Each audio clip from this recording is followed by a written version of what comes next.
Well, that started well, because what happened there was just as I clicked start on the phone, the thing fell off the rig that I've set up here for you to watch from. Oh, this is marvellous. Oh, this is exactly what happened to Bunty the other night. How's the quality, by the way? Are we getting something reasonable here? Because at the moment, after having set this up an hour ago perfectly, there we go. There we go. Can I hear myself? Hang on. I'm going to check if I can hear myself on my headphones. Well, it'll be a bit roomy because I'm not on the proper microphone tonight. We'll wait for everyone to join. But this is a Chinny Vision kind of live stream. No games, just a little chat. Is it very jerky? Is the animation jerky on this? I can't see what's going on. On my screen, it looks a bit dodgy. 10 frames a second. Why are we getting 10 frames a second? Do I need to disconnect and reconnect? Let's see what I can do here.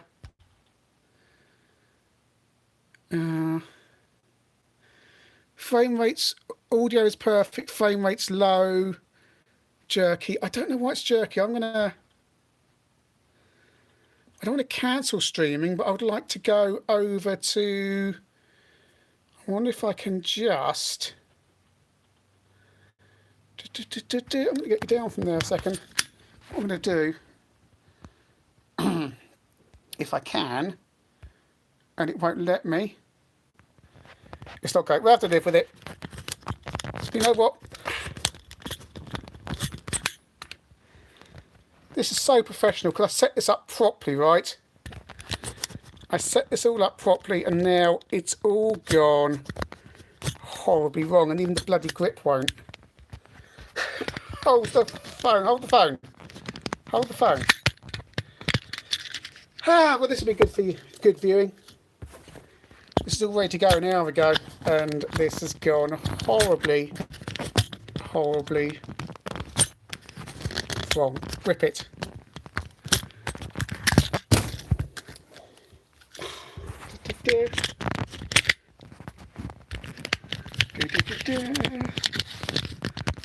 Right. Good job I don't do this for a living indeed. It was all set up, and what I did was the fatal mistake of dicking around with it. Look, it's 10 frames a second, right? We just have to live with it, and we're going. Right. You can throw in your questions. We're not going to die because the frame rate's crap. I'm sorry about that. 25 people watching, so we really can't mess around now. I have a screen up there showing me your questions. I'm going to take these stupid headphones off because I don't need them. And yes, we have a UK's Belinda thing there. So we'll just live with it because audio's the only thing that matters here, really. Anyway, so if anyone's got any questions, otherwise I will continue to witter. We've got people were talking to me earlier about what I was doing a firmware upgrade on and what chip had come from California. And this is a Lambda Speak 3 card that's been sent in by Michael Wessel, a German CPC user who now lives in California, Dr. Michael Wessel.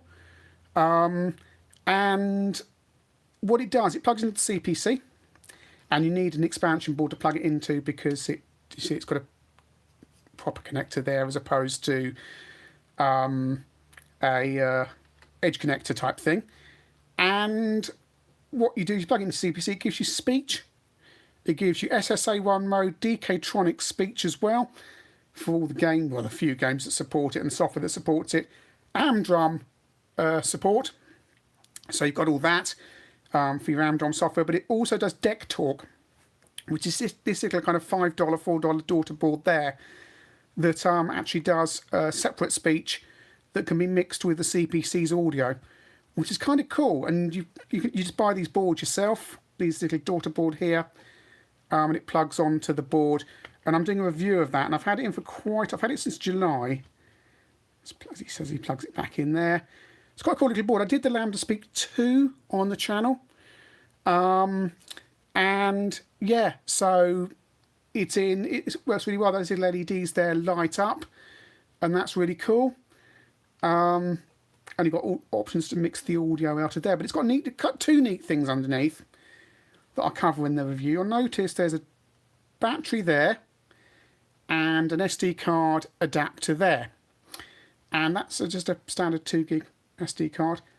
MP3's on there, because what that little board down there does is play MP3s. So you can play MP3s on your Amstrad CPC, and it will mix it into the audio and send it back to the CPC and stuff. And that's a real-time clock there. That's what the battery's for. So you can have a real-time clock on your CPC, and that's kind of quite a nice thing to have as well. Again, I'm sorry about this frame rate. I can't fix it now. We're committed. We're into this now. I don't know why it's doing it, but it's doing it. So yeah, that's quite cool, and it's in for review. That's the third ROM chip I've had for this. You can't flash it. He had to send the ROM from California. I'm now on V5, V53, 53 revisions, I don't know. And I've got little buttons on there to reset the board, which can be quite handy to change speech modes, and a CPC reset button there, as well as lots of little dip switches and stuff. But a review of that will be coming very, very soon. Another thing that the review's coming off, so I put that over there, is a new card from the Future's 8-bit, which looks like an SD2 IEC, but it's an SD2 BBC. So you can play, you can use SD card on a BBC Micro without having to mount it inside. It's in a handy little box. It's the same box as the SD2 IEC. We know that, with the same clicky thing there and a SD card from the Future's 8-bit. And you have to, I've already got a ROM suitable inside my BBC, but it does come with a ROM to put in there. And that's kind of two of the exciting things that are going on at the moment. This came from Ryder Computers. I'm sure it doesn't infringe Alan Sugar's IP.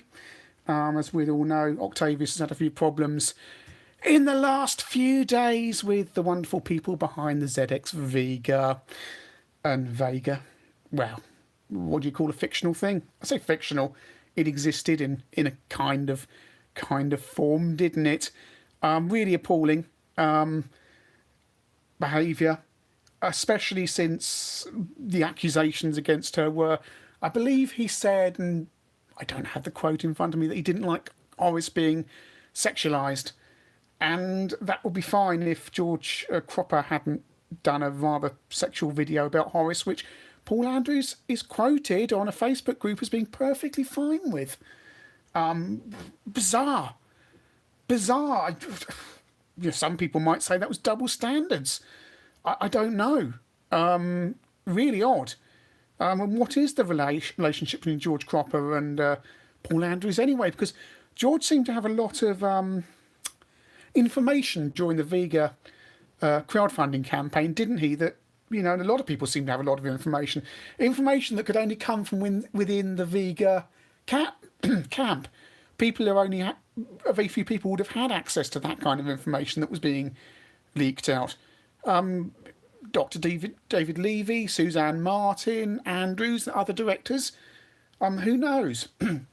So, why defend George now? I don't know. It's all a bit bizarre, really, isn't it? But it's a really disturbing story, really.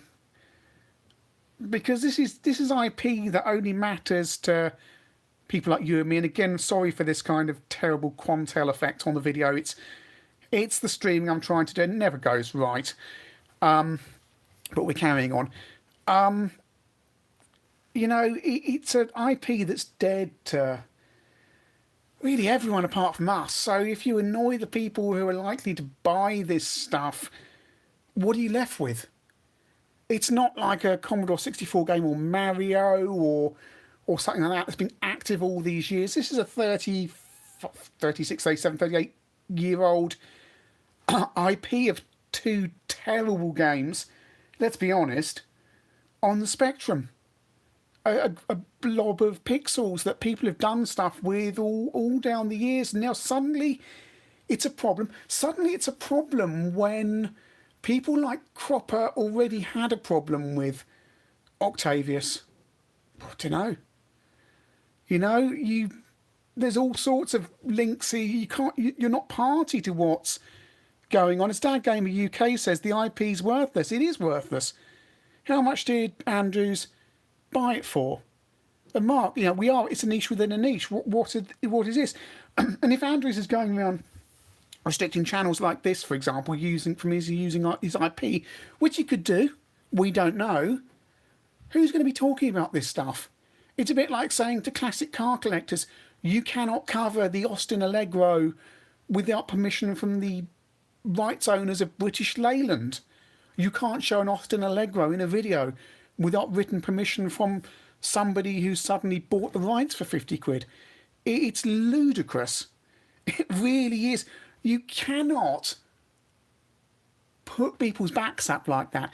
And he said in his statement, oh, well, I didn't know what I was doing.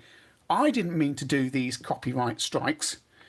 And now I've done copyright strikes for work when we had videos stolen. I haven't done one for a couple of years, but I have done them on YouTube more than once. And the forms make it pretty clear, and they actually put the onus on you, saying such things as it is an offence to claim for stuff that isn't yours, and there could be repercussions and so on. They make it very clear. And it's not something you can do accidentally. It is not. There's no way you can accidentally let off a copyright takedown. You can accidentally let off in a lift, you know, because you've been eating beans, but you can't accidentally file a takedown, DCMCA takedown request. You can't. So that, why is this audio stuttering? Why?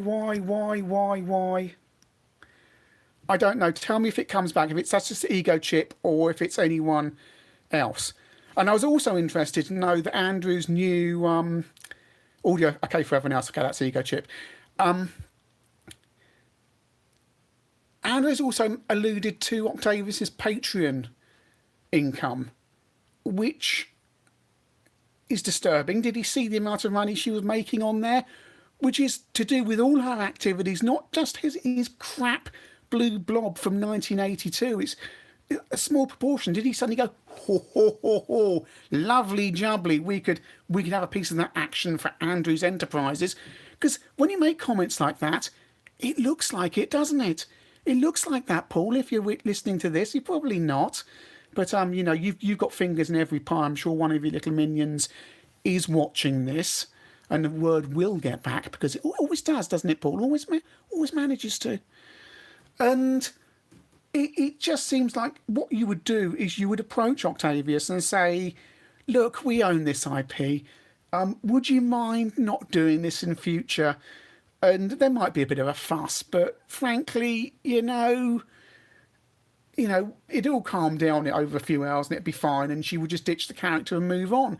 But by being a complete and utter Burke about it, you've blown this up so that apparently you're now saying people were threatening you and all sorts. Don't know whether to believe you. Who knows? You've been proven to lie, so it seems, in other things to do with this. Certainly looks like it. So what do you do? Well, don't buy the C64 thing. Well, I wouldn't touch it with a barge pole anyway. Why would you? The C64 Mini was a pile of crap. You saw when I reviewed it. It's a sub Raspberry Pi thing in a crap plastic box with a pencil case keyboard that doesn't work, the Mini, with a lead weight to weigh it down to make it feel like it's more substantial than the plastic piece of crap it actually is. The problem is, right, and this happened with the Vega, there's a certain section of the community who see the stripy logo, see the C64 logo, and go, ooh, I must have that no matter what. Despite the fact they've got a C64 in their household terminal drink, sorry. They've got to have it. So back when we were people like me and, oh, Mark's, I've got to do moderation here, Mark. You've been moderated. I don't know why. Show, you're fine.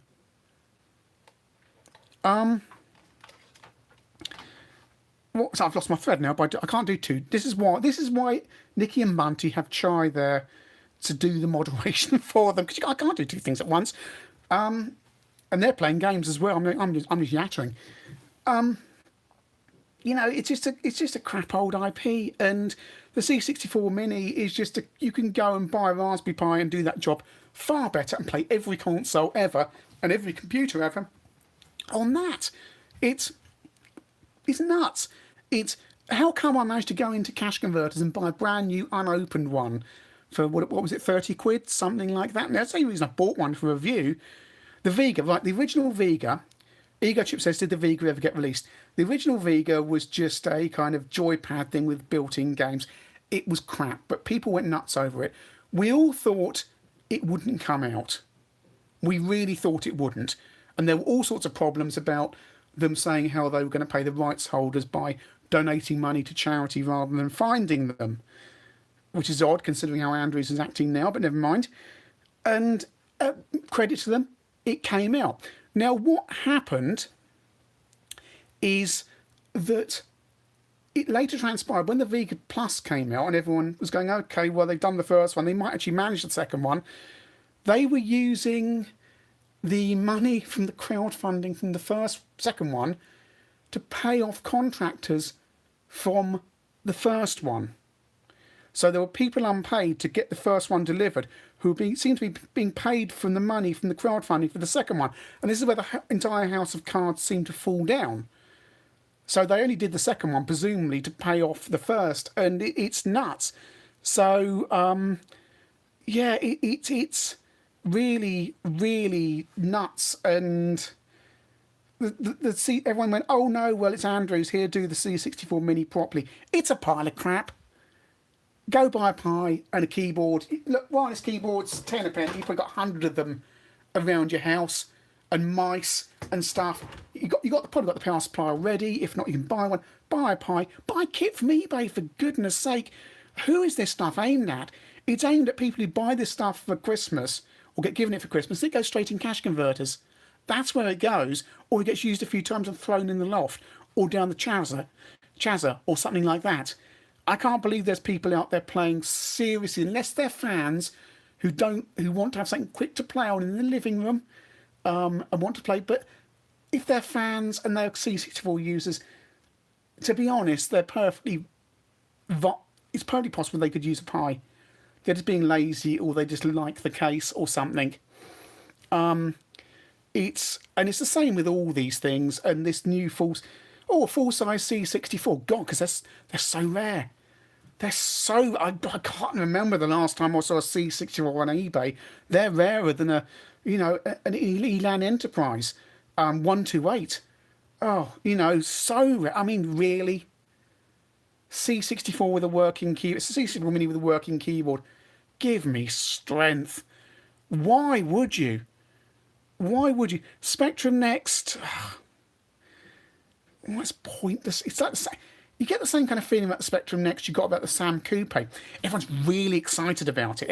It's got great specs. It could have some great games on it. Everyone's so excited, and you just kind of get this like sinking feeling that it's going to come out and be a 5-minute wonder and come crashing out.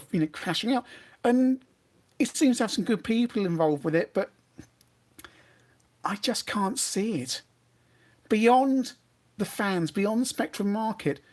Who's going to buy this thing? And they get, every time you get excitement around these things, right? You get the excitement around these things, all the cool stuff. The Sam Coupe launch, the Spectrum's going to live for another 10 years with this glorious new machine.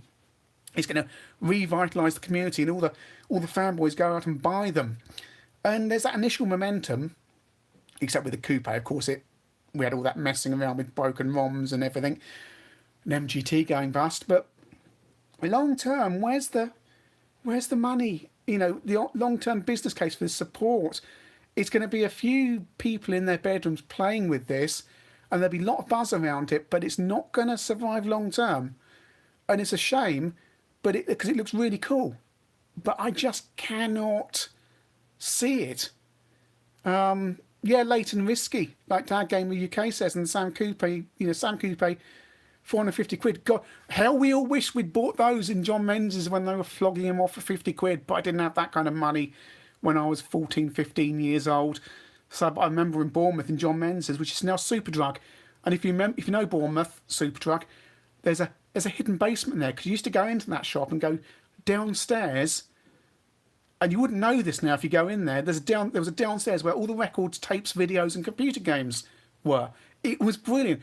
It completely freaks you out now, and freaks me out, because it's like you're being gaslighted when you go in there, because it's like, didn't this used to be John Menzies? Didn't this used to have a massive downstairs?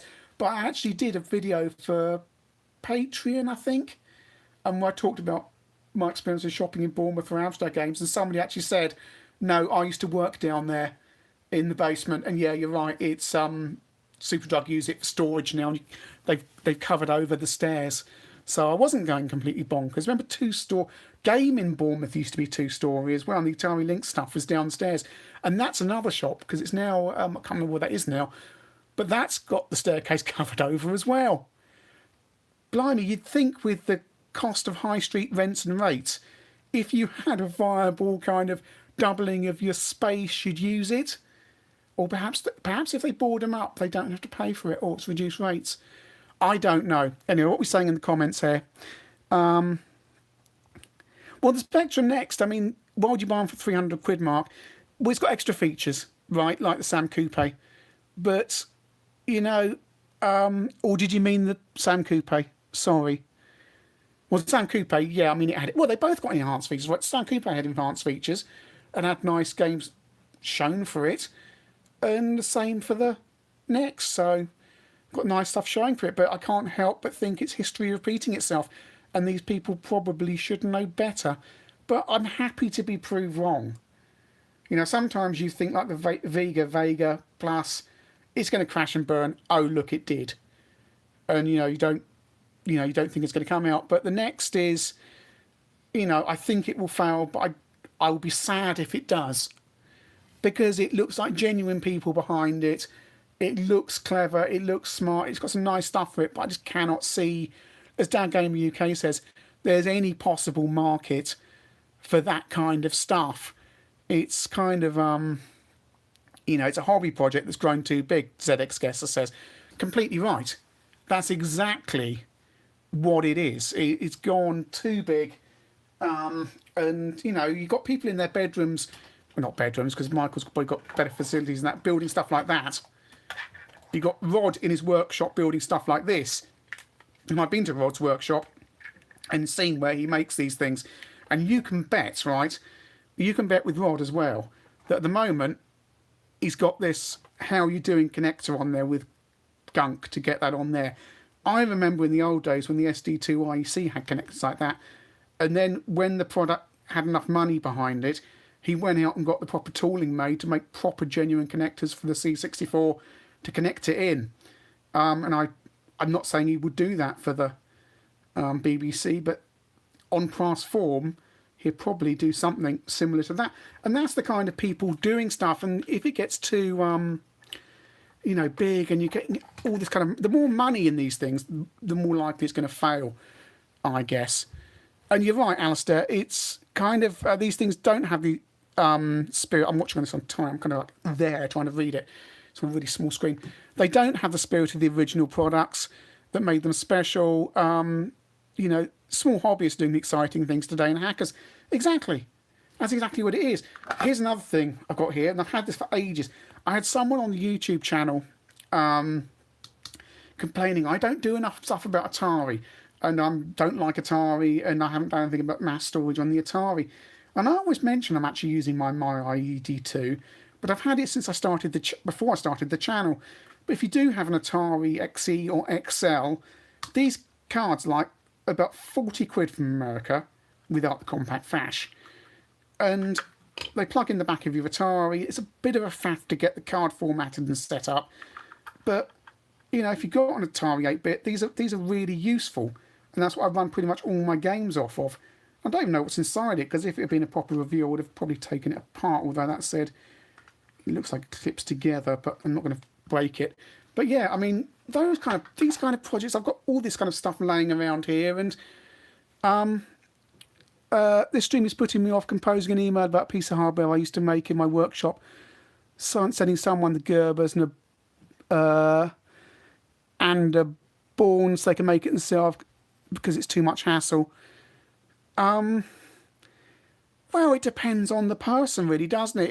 If it's someone you trust or not. If it's someone like Rod, who seems to, in all my dealings with him, seems to do right by people, fine. But if it's someone who's going to steal the design and rip it off, then up to you.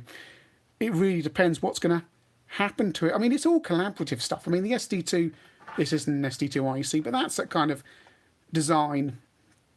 I've got a funny story about that because the design is all public, right? So Rod started making them, and I'm told the original creator complained to Rod, and Rod said, that stuff you got through Amazon on your gift list?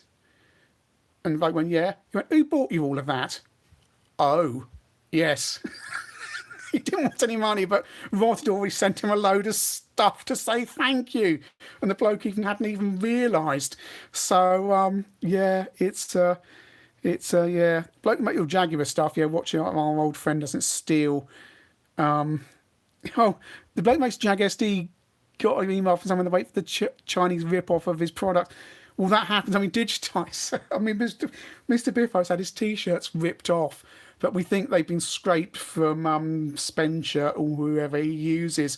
But all the digitiser shirts are on Alibaba or somewhere in Chinese quality. And who's going to buy them off there, really? It's just like, I just love the idea that someone in China has got on Alibaba. Oh, I'm going to have a Turn of the Worm T-shirt. It's not going to happen. Only digitiser people are going to buy them. And they're only going to buy them from Mr. Biffo. Although Mr. Biffo could buy them and then sell them on. If they're cheaper than the versions he does, I don't know. Cheap Show's had them ripped off. Yeah, I think these sites get scraped. That's the advantage of Chinny Vision merchandise. They're made in China, but I don't think they could be, unless they get nicked from the factory. It can't be ripped off because they're not on general stuff. Oh, hang on. I'd like to shut up. I have to get a mouse, and I'll use my mouse mat. Mark sent something, and it's been moderated. Mark keeps getting moderated. Doesn't like you. More evening, Mensky. Who do I think I am? Big Clive. Big Clive gets his camera sorted out beforehand, so he's not in Quantel 10 frames of vision. But I'm hoping you can hear me. Okay, this isn't a visual stream. I'm sure it's absolutely fine, as long as you can hear me. That's cool, Mark. Story of my life. I'm going to have a sip of my drink. It's what I've got wine in a coffee cup. Malbank. I don't know what it's called. It's nice. Chinese rip off one of your shirts. Yeah, I think it's very knock off Chinny Vision pens and calendars on the way. The calendars definitely can't be ripped off because they've gone. The only people who got the PDFs are me, Steve Green, who did the design, and the printers. So they're not going to be ripped off. And the pens, they came from a UK supply, gets them made in China. I couldn't be bothered going to China direct. And the memory sticks that are in the cupboard over there, they did come direct from China. So they could be ripped off. But what's the point? Some crap UK YouTube channel with no viewers. It's not, I was watching Dave Jones earlier saying how many viewers he's got. And he's just realised this is just pathetic, really, isn't it? It's just a few people huddled around a fire in a cave talking about spectrums. And that's fine. Look, all the best people are in. You've got Beldy in, you've got Dad Gamer UK in, Mensky's in, watching from sunnier climes. Dad Game UK, Tim Drew, John Hatch, Alistair Walker, Velociraptor, and many more. I'm on my tiny little screen. I'll show you at the end my setup. I've got this little Coolotron screen running on my little Minix PC, but it's tiny, so I have to squint because the text is really small. I love Big Clive, by the way. I think he's absolutely brilliant. He knows his stuff. Speaking of Big Clive, look what I've got on the Isle of Wight. This is something very exciting. Look, it's a portable. It cost me £5. I saw this in the Isle of Wight's great. If you go over to the Isle of Wight, there's so much stuff you don't see on the mainland in terms of stuff in the junk shops. And I got this in the kind of old, next to the Postcard Museum and Town Museum, there was a shop there selling a lot of newspapers featuring disasters, including 9/11, and the Tower Block in London. But in the back, they had this line on the side. They only wanted 5 of us. I bought it. It doesn't quite work. I have got a signal into it, but it just... well, I managed to generate a signal, but the screen just doesn't do much. It just goes white, and that's it. So there's a screen fault. So I might find someone who can actually repair this. Takes 4 AAAs. My mum used to have one like this, and 6 volts on the side, kind of usual tuning stuff. I mean, and clearly there's a larger screen version, right? That has, because this is kind of shrunk down there. There's probably a version that goes into a bigger bit there. So this is probably the budget one, although it's colour. Misspelt or American spelling, but yeah. So that's a little thing I got in that I'm going to look at some stage if I can get it working. Prone to leaky capacitors, they could well be. Yours is doing the green screen thing, yeah. Would I even get a picture on this seeing as analog is dead? Well, yeah, but I've got all my computers. So really, all you need to do is touch the aerial to the modulator lead on a Spectrum, because the Spectrum has an obscenely strong output on it, and you will get something. It won't be a perfect picture, but you will get something. And it's connecting, and you can hear the audio, but you cannot get the video. There's something going on, but the screen's got something wrong with it. If you've got a Spectrum and an FM radio around, by the way, tune into somewhere within the London area, between LBC and Radio 1, because you can actually get the Spectrum audio for quite a distance away. We used to live above a shop, and I was 2 floors up from the shop, and I was playing the Spectrum all Saturday afternoon, and my dad came in and said, "Oh yeah, Maxie downstairs, he couldn't listen to the football results this afternoon. You know about radio? Do you know anything was wrong with the radio this afternoon?" And I thought, oh dear. And I checked it out a little bit later on, and my Spectrum was blanking out 909 on medium wave as well. They don't have kickouts. There's no protection.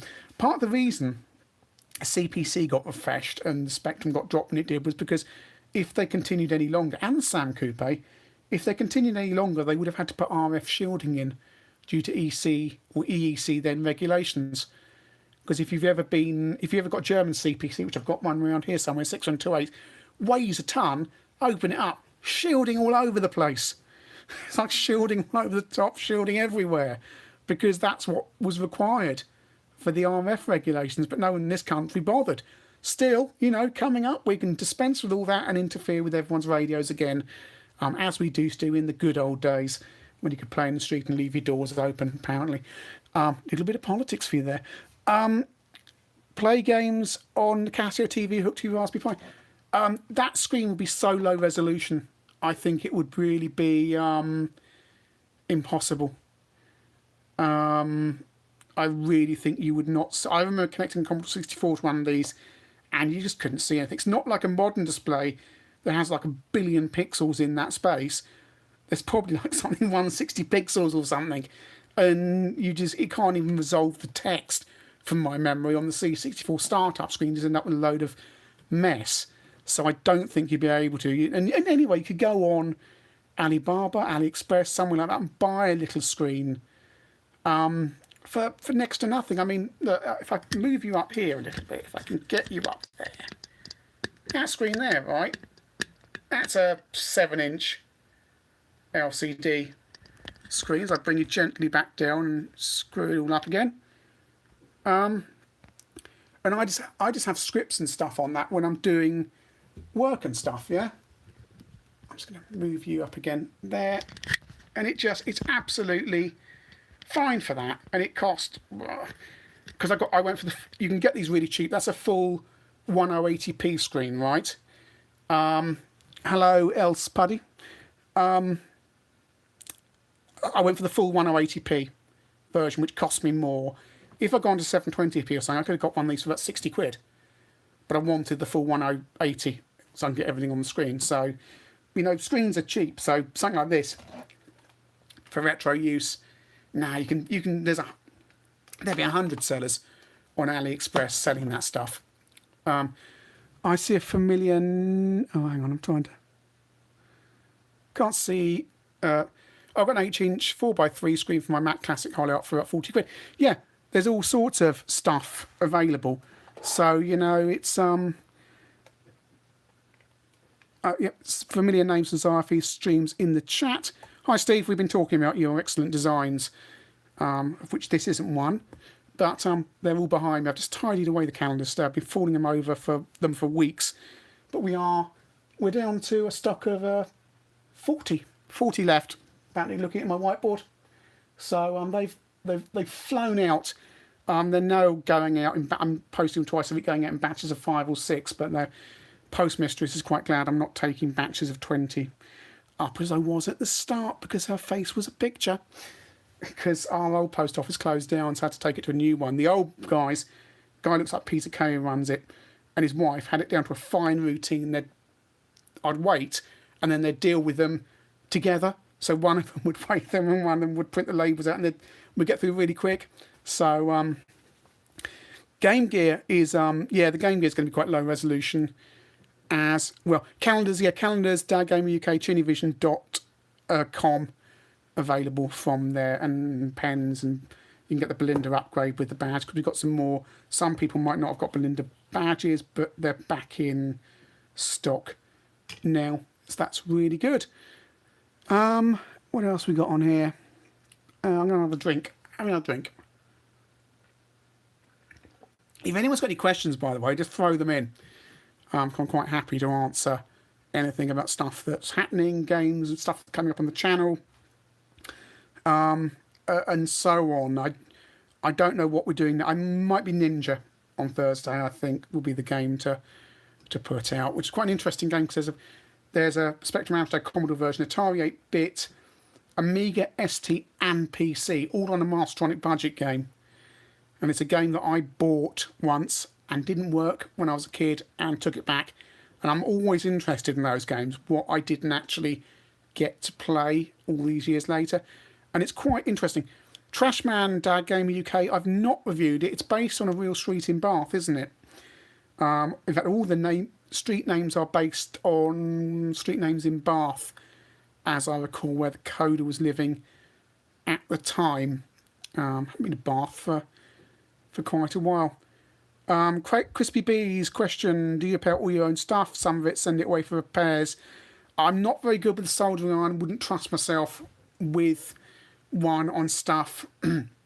I'll see about it.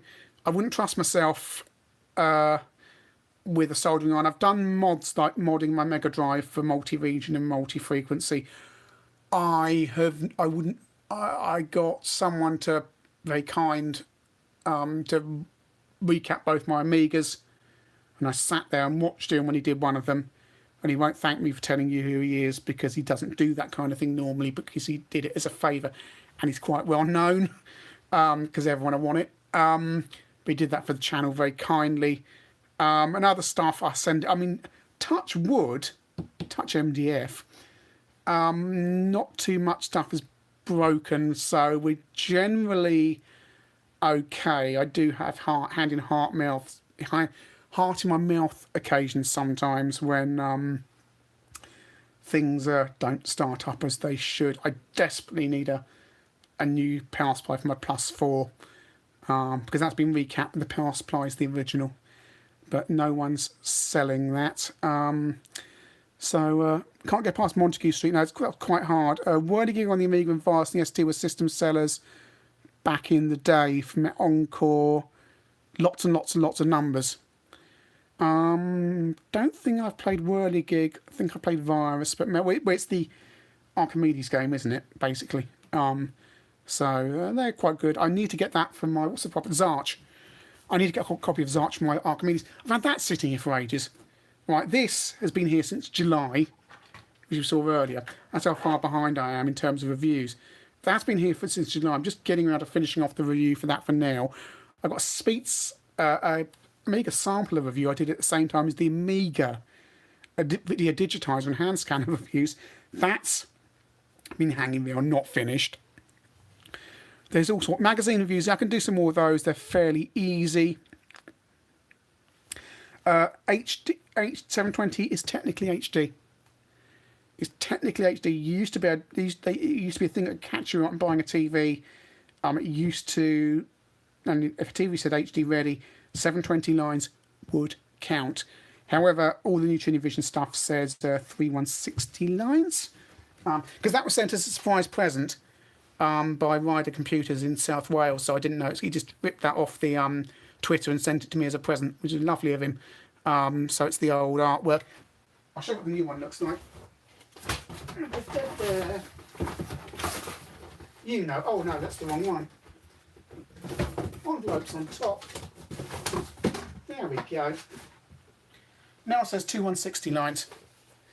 So it's not just Univision HD, it's Univision 4K on the calendar. And this isn't going to work here, but you can see the calendar. You know what these look like. Go on Univision.com and have a look what they look like.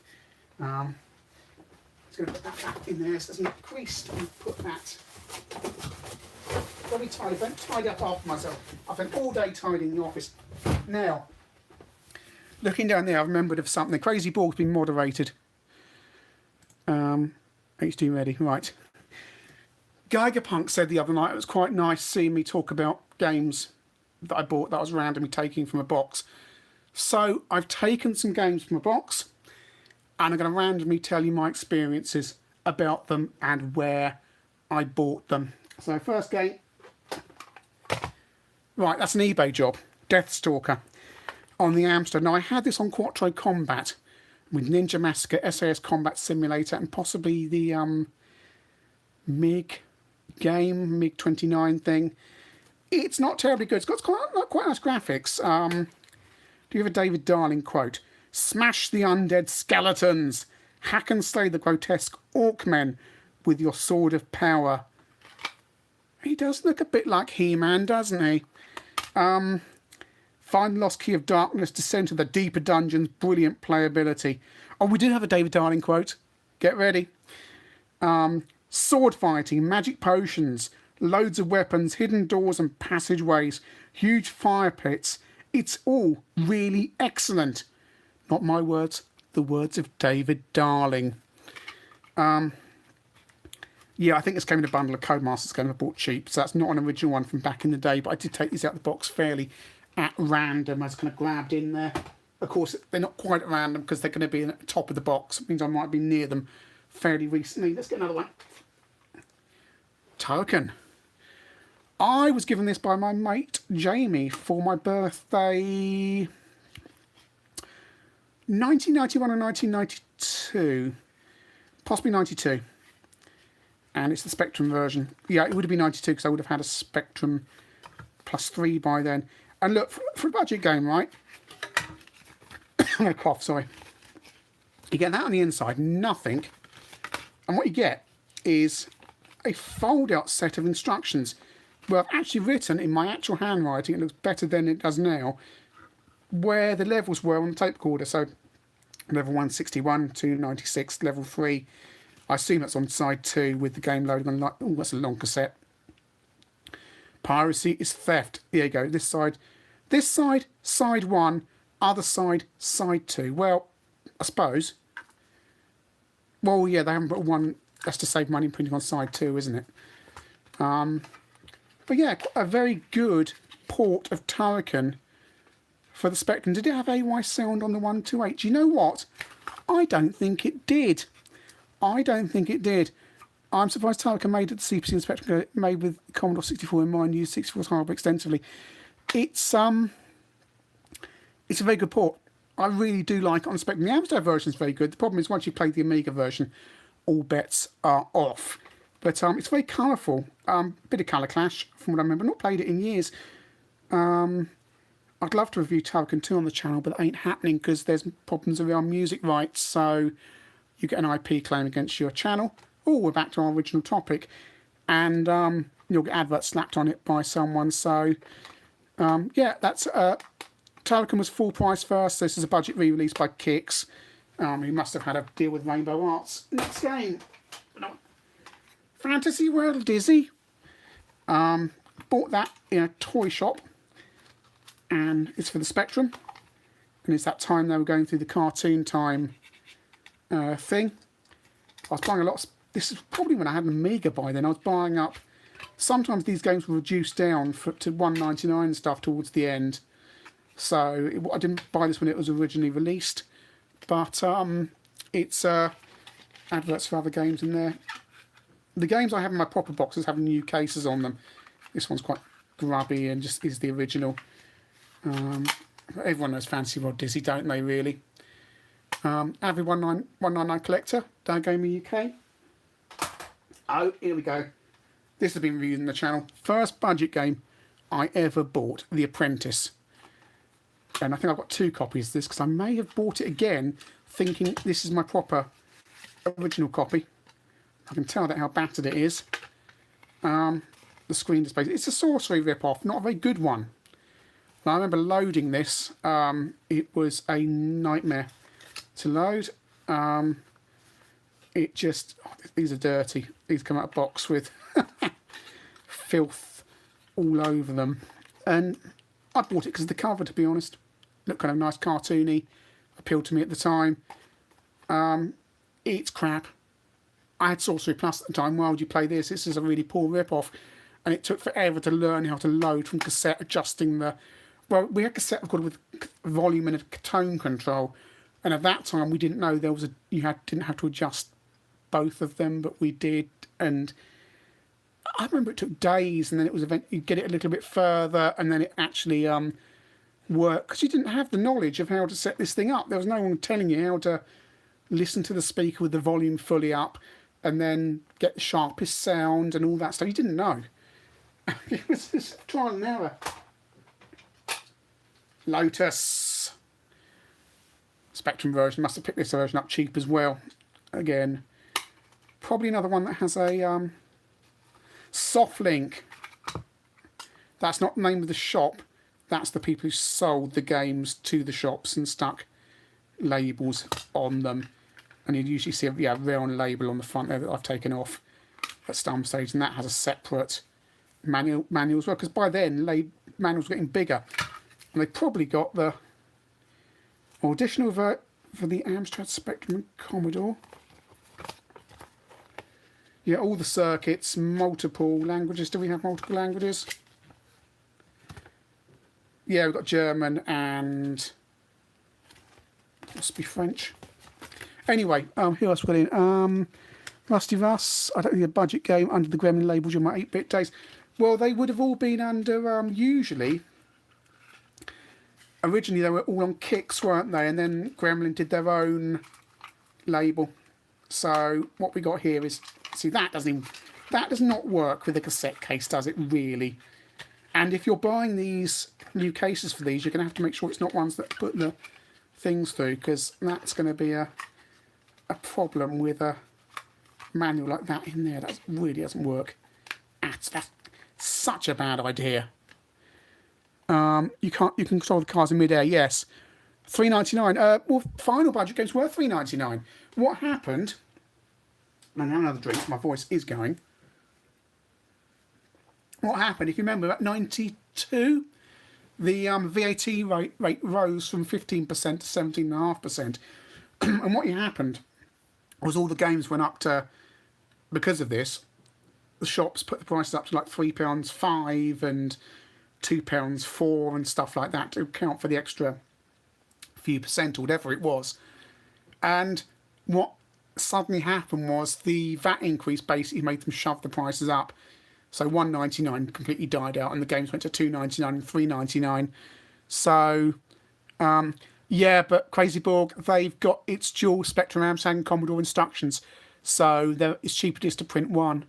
Tim kept them at $2.99 in your shop. I mean, yeah, I guess if you're W.H. Smiths and you're losing a few pence on each copy and you're selling thousands of games, it's probably a bigger problem than your shop that sells 10 games a week or whatever on budget. They're going to have a major kind of, see that on their things. And they put booklets of some Amsoft titles, Amsword or Born stuff, and they fit nicely. I've got an Amsoft one down here. 3D Grand Prix, which I've mentioned on the channel before, is an example of a good Amsoft game. And that should... Yeah, there you go. There's a book. That's a not... See, that's how you do it. Nice little booklets in there from Amstrad. ExoPal Software Services. Gate Crash. Oh, got Gate Crash. I remember the artwork for that by the same authors. That might be worth checking it out because they're quite competent in these games. For this game, got these circuits there. I got this for $1.99 second hand. There used to be a stall in a market on South Sea Pier on a Sunday, and he would sell second hand games, and he'd sell them like $1.99 or whatever, you know, cheap basically. Or you could give him 2 budget games and you could get 1 back, which is quite a good way of getting rid of games you didn't want. And he was there. So you know, this I got there one Sunday on South Sea Pier. It's a very good, by the standards of the day, it's not a bad racing game. Certainly Amsoft get a bad rep for some of their stuff, but they've actually got some decent. I've always tried to champion them when you know, when I can, when the games are good. And this is a perfectly good game. Remember Amsoft put out Raid, they put out Manic Miner, if we can say that, depending on who owns the IP this week. They put out Lords of Midnight, they put out this, they put out Sorcery Plus, they put out, you know, all the Roland games, some which are bad, some which are good. They put out also, they just basically dumped as much software as they could onto the market, and people say, all Fantastic Voyage, correct?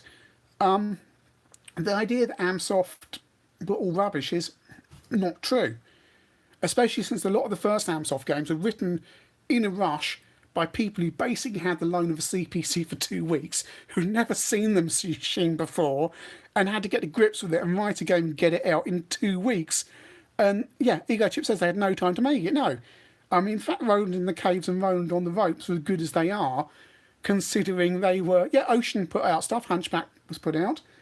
You know, considering some of these games work as well as they are, they do. They're not all 3D Invaders, which is generally regarded as the worst Amsoft game of all time. It's Game of Dragons, which is quite a kind of weird Chucky egg thing, except dragons lay eggs and you collect diamonds. It's a bit like Frack on the BBC Micro. So it's quite polished.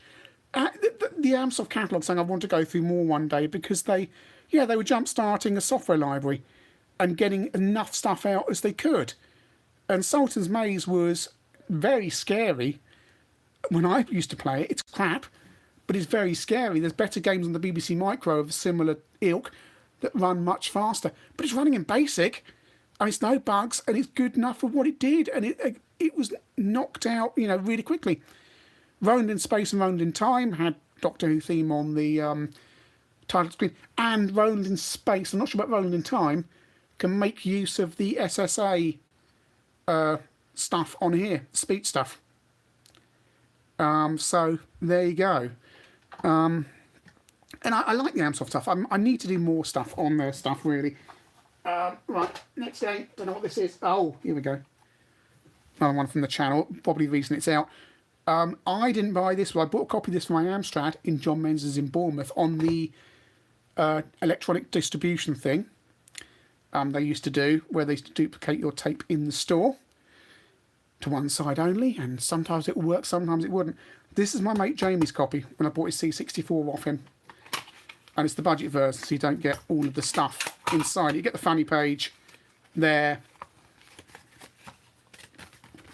you get little bits in there, and you get a bit near the knuckle on this stuff for kids, and your helpline to help you with the Dizzy games.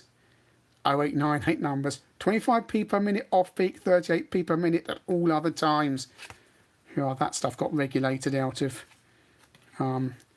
existence, didn't it, really? Tag Computer Games. That's interesting.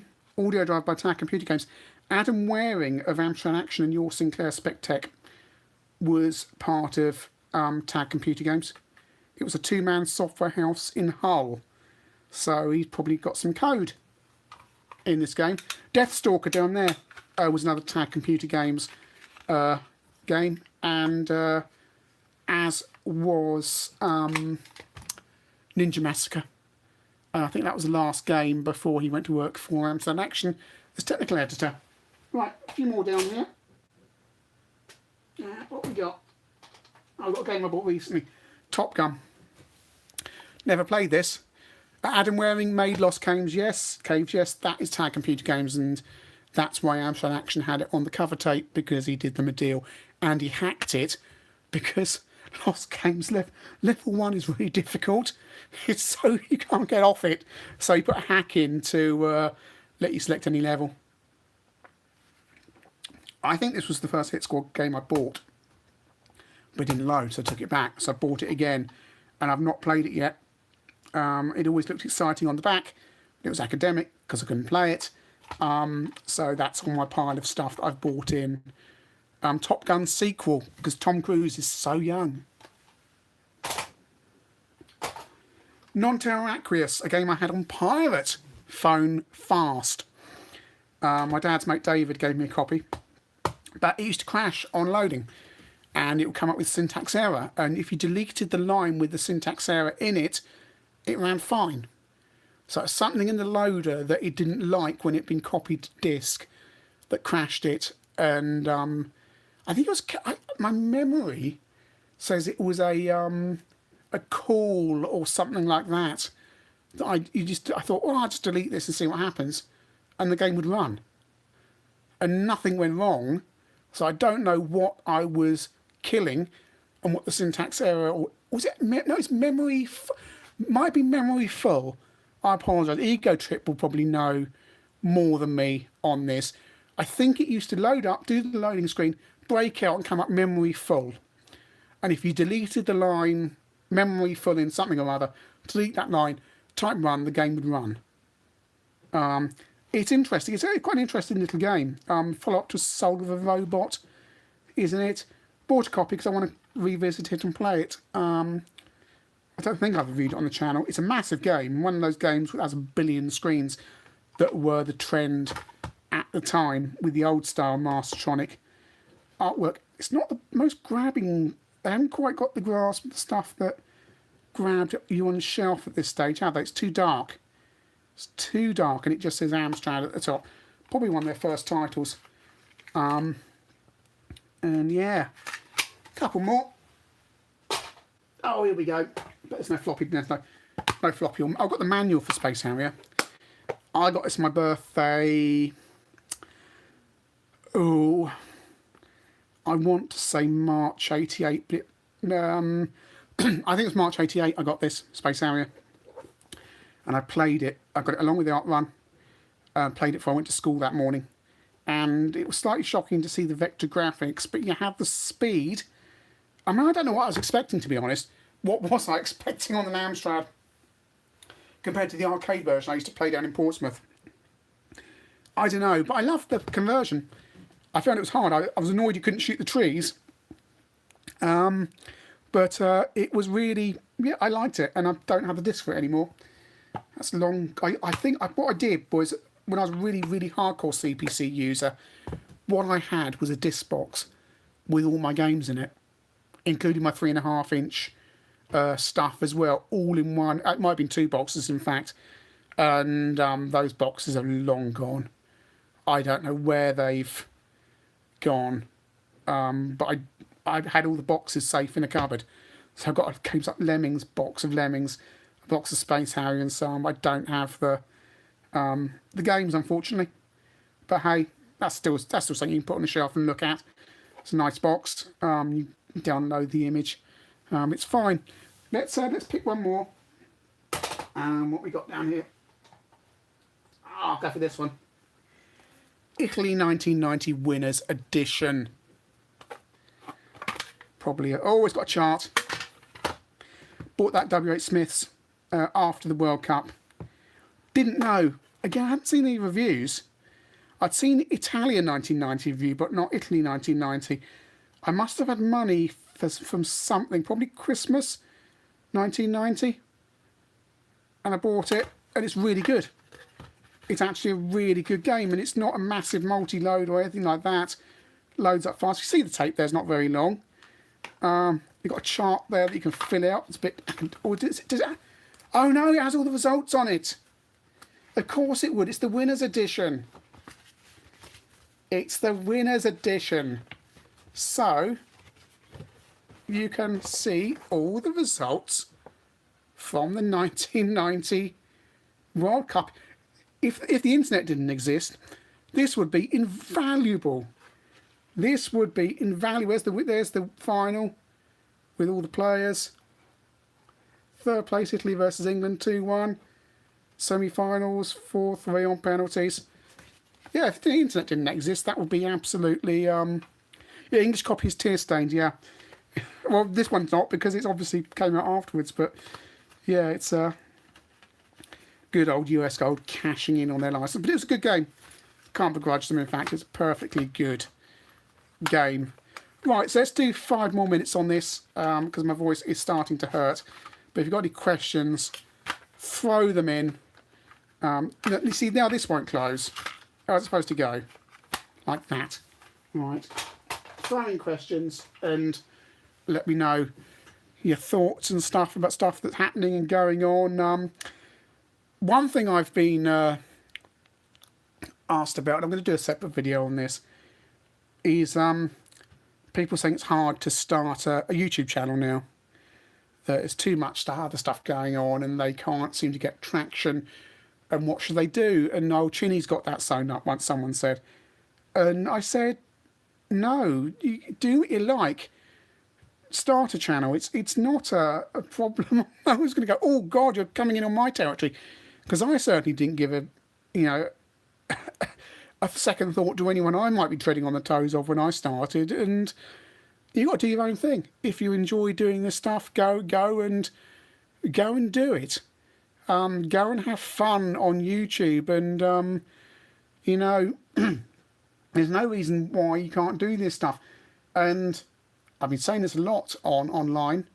If people come to you saying you could be part of our network, or we can ad share revenue with you or something, tell them to get lost. Because it's your channel, do your own thing. Yeah, Neutrino says, I don't know why you've been... It's funny what he mods, doesn't it, really? I've unmodded Neutrino there because it stopped him.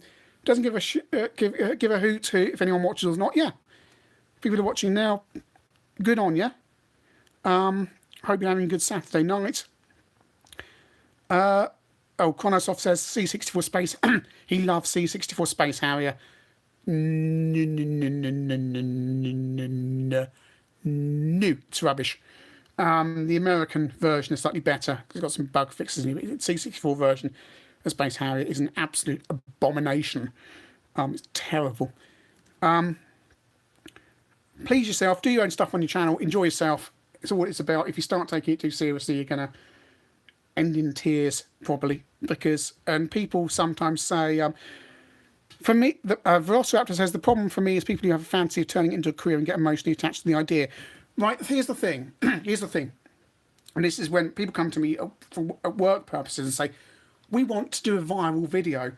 And I have to point out that you only ever see the successes. You don't see the 100 videos that failed.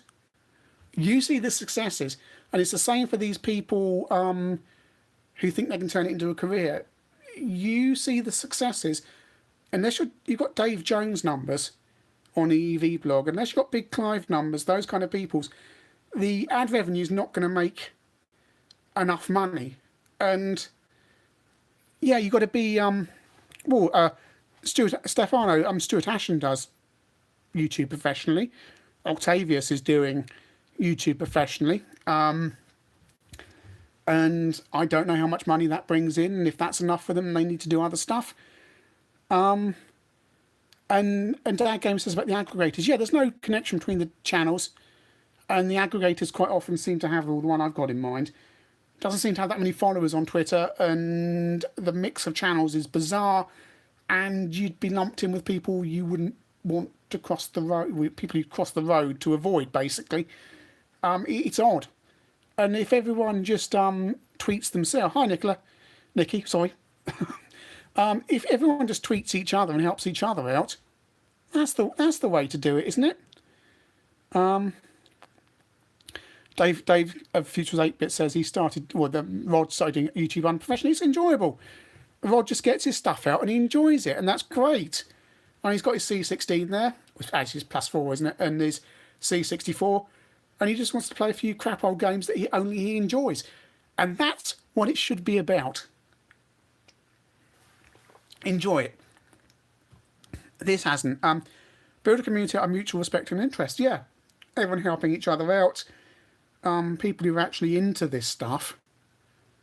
Because it's old cars, right? It's like our parents had old cars. We've got old computers, and you've got to have a love for this stuff. And this Andrew stuff. Where was he exactly in the 1990s when I and a lot of you were on Usenet in Comsys, Sinclair, Comsys, Amstrad 8-bit. I can't remember the name of the C64 one used to lurk on there, and so on. Where was he when it was all kind of having to, people were archiving stuff and uploading it to NVG and saving this stuff and just keeping this stuff. Ego Chip, I'm going to have to censor you this. So it's put in moderation. You've said a word that is just going to not be good for this channel because this is the main channel, so sorry about that. What Ego Chip basically said, there's a lot of very bad people, but in a shorter method out there who want to criticise you. You're right, and they want to knock you down. And no, don't be sorry. It's fine. It flashed it up. It's just kind of how this is Chinny Vision 1, so I've got to be more careful. There is a lot of bad people out there who knock people down. And John says, my daughter wants to be a YouTuber when she grows up. I'm not aware that it'd become professional. Oh, you get into the makeup stuff and stuff. It gets really kind of professional. But it's not. You've got to think about the numbers. It's a bit like watching. The numbers of some of these channels are absolutely huge. It's like watching, a soap opera back in the day when people actually watched them, when Coronation Street got 18 million on a regular basis, Crossroads was getting 14 million, EastEnders 16 million, and so on. It's a bit like watching that and going, I want to be the next Adam Chance. I want to be the next Bet Lynch. No,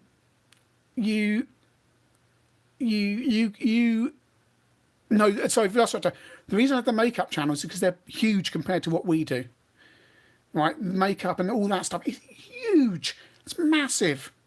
You and I wouldn't come across this stuff, but these people who put makeup on and test this stuff, it's absolutely Bet Gilroy. Okay, Bet Gilroy. She started off Bet Lynch, Bet Gilroy.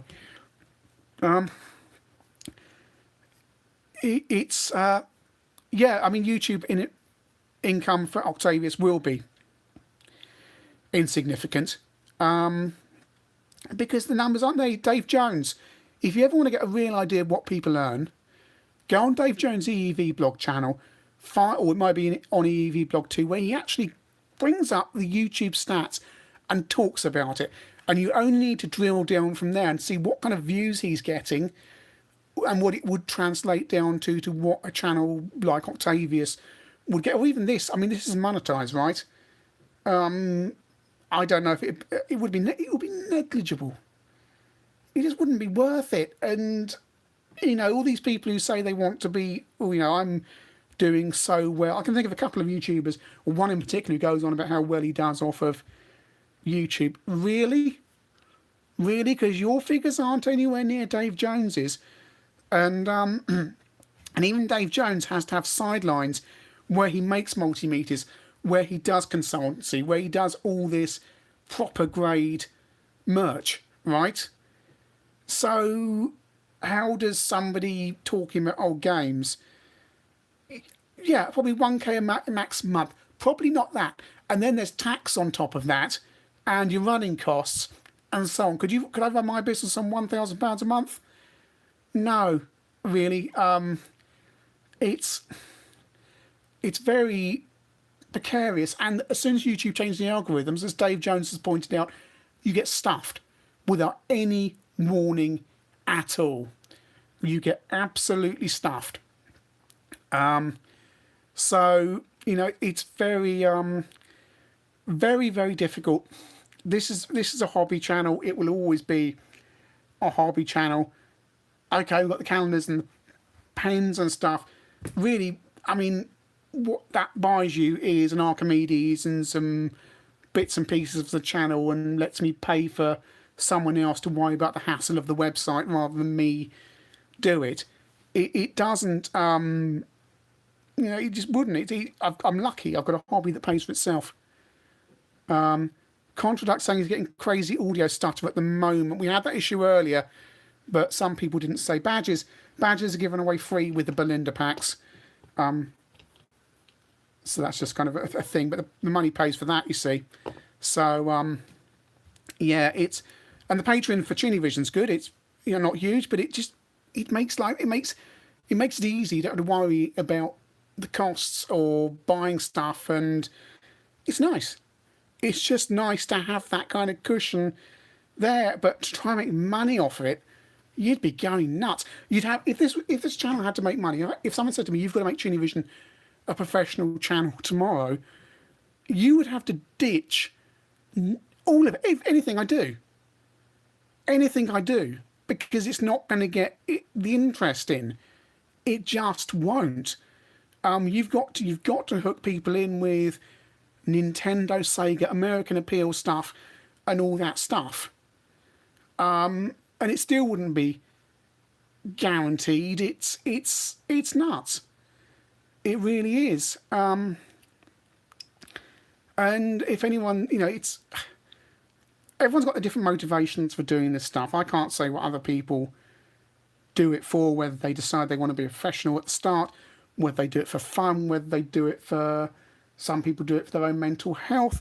Some people do it because, why do I do it? I thought I might do a podcast. And I thought, no, I'm going to do this because I just want to share stuff and get stuff out there and see real hardware out there. And it's Mensky's Patreon is essentially beer money, yeah. I buy coffee every week and odds and sods for the channel, and that's it. And fun. And Nicky and Bunty, yeah, having fun. And I have fun, and I get to vent like I do now, and I get to talk to excellent people and share stuff and, keep this community alive, because, by God, it was pretty bleak in the 90s. It really was. It's, it's, I remember when Retro Gamer came out the first time, and they said, oh, it's going to be quarterly. You thought, I can't believe this. How on earth can anybody make a retro? I read about it in CompSys Sinclair, which is how long ago this was. I thought, I can't believe anybody could make a quarterly magazine that can pay for itself. I couldn't find a first copy. Wish I had, because I think they were quite valuable. I think I got issue 2 or 3 for the first time when it got more widespread. But it seemed nuts. And then suddenly one day, I came back from work. It must have been like 2005. Went up to W.H. Smith's when I used to live in town and got that month's Retro Gamer. And it was the month Your Sinclair was, they gave away the kind of, that kind of issue 97 or whatever it was of Your Sinclair. On the back, I turned it round. It's like something went through me. Because that was the newsagents. That was the exact newsstand in the same place that I used to go to buy YS.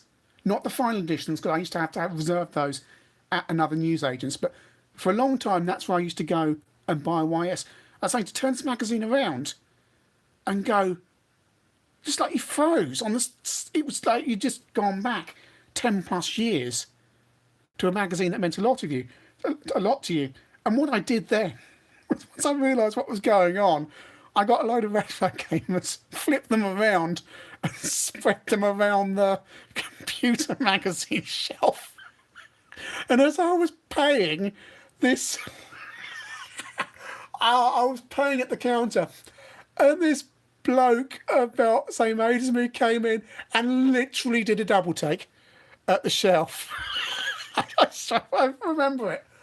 Oh, if I had exactly the same feeling, oh my God, where the hell's that come from?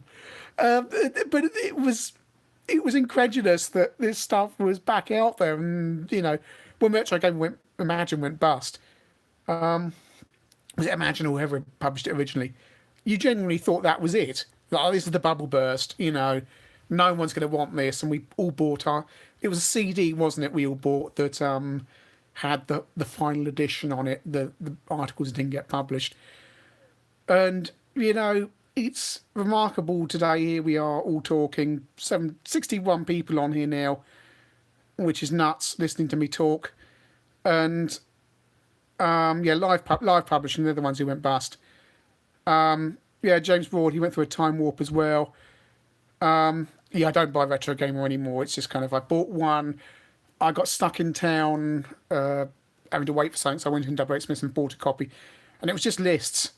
About a year ago, when I smashed my phone, bit over that, I had to wait for a new screen to be put on. And yeah, it's just, yeah, sat in Cafe Nero reading this kind of list of lists, thinking I could have just been looking at Twitter on my phone. But hey ho, still out there, still selling, and it's yeah. I mean, Dad Gamer UK said about the scene, it can't last. Every scene has a bubble.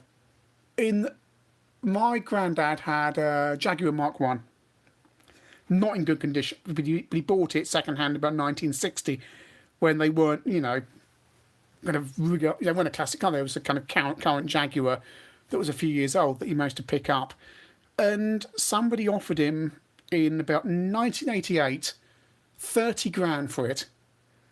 30 grand. And when we did come to sell it, about 10 years after that, it was worth 10. That's what bubbles do to, you know, things like this. They go nuts, and things go up and up and up, and all these people are buying computers for way too much, thinking it's an investment. And at some point, the market is fulfilled, that everyone who's got what they want has got it, and then people start dying, perhaps, so collections get dumped on the market, which is what happened with Elvis memorabilia. And you know, suddenly Elvis memorabilia isn't worth as much. And today, all these years later, Jaguar might cost you 30, 35 grand for a car like that. You've got to bear this in mind. I always say this: if you're buying stuff, for God's sake, and I've done it for the channel because I bought a C64 bread bin, not in particularly good condition, but I wasn't playing completely over the odds. I was thinking, oh, it's 20 quid over the odds. But another video that hasn't been made yet, I just get this in. And yeah, they used to pound out Retro Gamer with old game adverts and stuff like that. No Velociraptor. It's really because all these collectors are dying, and there's no market for this stuff. I know people in the trade, antiques trade, and what happens is people collect stuff. It all gets ditched onto the market. There isn't enough people to buy that stuff, so the value just drops and drops and drops and drops. And then perhaps in 40, 50 years' time, it goes. Sorry, Velociraptor managed to get moderated just for saying dick. Apparently, yeah, and buy what you want, pay what you want. But you know that Archimedes I bought, right? I bought that from the channel because it was a working machine from a collector on Stardot, and I was prepared to pay to get that. But you know, it's that won't, you know, it's but you know, the channel has it. I need to do some stuff with it. But if I was buying that as investment, that would be nuts. Right, I've got to go because my battery is running out. I'm going to take that out of there though. I'll show you my little screen up there. That is you. My phone is really, really hot. I'm sorry about the stream quality this evening, but I hope you've enjoyed it. Thank you for popping along to see me. And I will see you. Oh, no, yeah, I've got my hand in front of the screen. Remember your Chinevision calendars at chinevision.com. If you get a pen, you get a thing, and Patreon as well. And remember, subscribe to this channel and hit the notifications, because I never say that, and I really need to, because it's getting harder and harder to get stuff out on the YouTube algorithm. Thanks, everyone. See you soon.